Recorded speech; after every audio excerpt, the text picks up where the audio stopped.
Olá, tudo bem? Nesse vídeo nós vamos tratar sobre um dos principais assuntos do primeiro ano da disciplina de História, que é a Grécia Antiga, um dos pilares da cultura ocidental.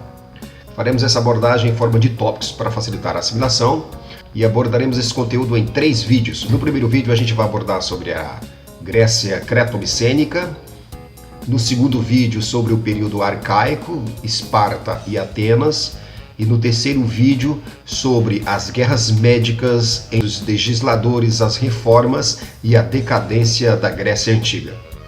A Grécia Creto-Micênica. Bem, como a gente pode ver aí no mapa, a localização geográfica da Grécia vai se dar nessa região em que nós temos a Península Balcânica, ou a Grécia Europeia ou Continental. Nós vamos ter também as ilhas do Mar Egeu, que será chamada de Grécia Insular, e o litoral da Ásia Menor, chamada de Grécia Asiática. A civilização creto-micênica, estamos falando agora da primeira civilização que vai dar origem à Grécia Antiga. Essa região vai desenvolver um intenso comércio com regiões supracitadas, e no século 8 a.C., o território da Grécia vai ser ampliado com a fundação de diversas colônias no mar Mediterrâneo Ocidental, principalmente no sul da Itália. Essa região vai ficar conhecida como Magna Grécia. E até o século XV, a região de Creta vai exercer a hegemonia comercial sobre o Mediterrâneo. De maneira que, a partir de um determinado tempo, essa dominação vai se estender à Grécia continental, onde serão fundadas diversas cidades. O controle político de Creta vai ficar na mão da talassocracia, uma elite comercial. Os reis da região vão se colocar como descendentes do lendário Minos. E a cidade de Cnossos será a capital da civilização de Creta. Uma cidade com aproximadamente 100 mil habitantes, que para a época é algo bastante significativo. E os cretenses irão utilizar 2 tipos de escrita, a linear A e a linear B. O papel da mulher na sociedade cretense.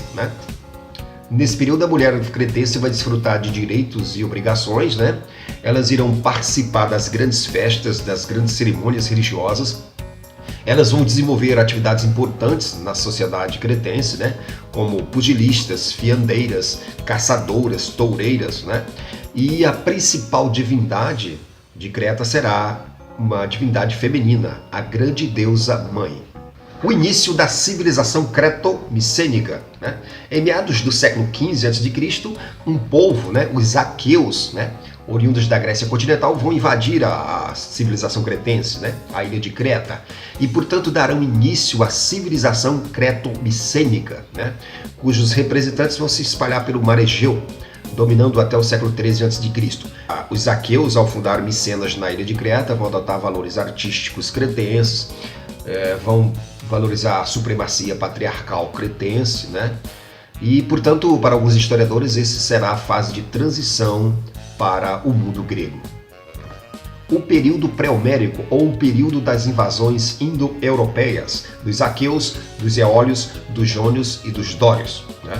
A partir de 2000 a 1700 vão chegar os aqueus, de 1700 a 1400 vão chegar os eólios, de 1400 em diante, antes de Cristo, chegarão os jônios e os dórios. Ficarão conhecidos como as invasões indo-europeias na Grécia, e receberão a classificação como período pré-homérico. A primeira diáspora grega. Os dórios, os últimos a migrarem para a Grécia, eles eram um povo essencialmente guerreiros, e foram responsáveis pela destruição da civilização micênica.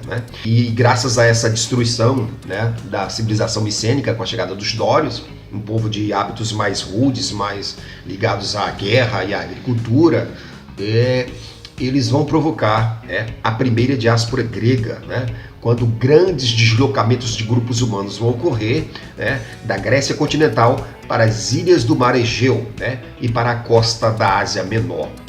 Esse episódio vai ficar conhecido como a primeira diáspora grega. Os genos. Quando da chegada dos indo-europeus, os povos ali se organizavam em genos, que eram grandes coletivos familiares sob a liderança de um patriarca. Após a chegada dos dórios, os genos passaram a ser a forma de organização predominante. E o período pré-homérico foi também o das comunidades gentílicas. Os meios de produção, terras e sementes, como os bens produzidos, alimentos e objetos, pertenciam a todos, né?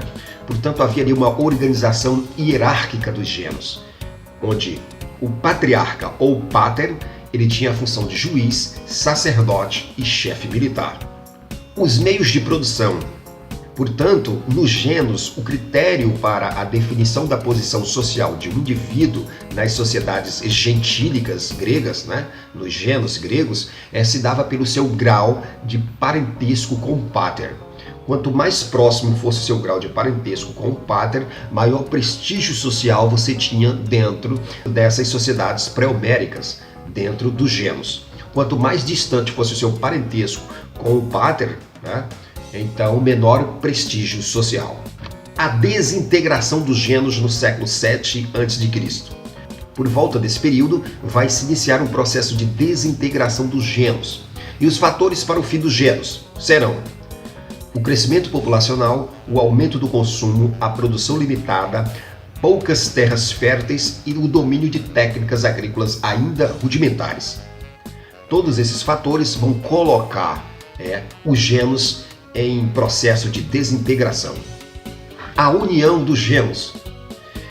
Na guerra entre os gêneros pela posse das melhores terras, né, isso fez com que alguns gêneros se unissem e assim vão surgir as fratarias, né?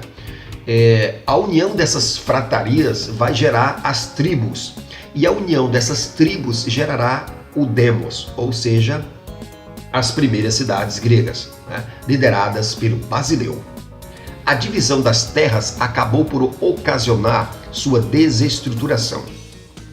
A crise da sociedade gentílica vai alterar a estrutura interna dos gêneros, né? A terra vai deixar de ser coletiva e foi dividida de modo desigual entre os membros dos gêneros. As melhores terras vão ficar com o pater e seus parentes, né? Os eupátridas, que significa bem-nascidos. O restante da terra vai ser dividida entre os georgóis, né? Que são os parentes mais distantes do pater, né? E os tetas, os marginais, esses vão ficar sem nada. A segunda diáspora grega.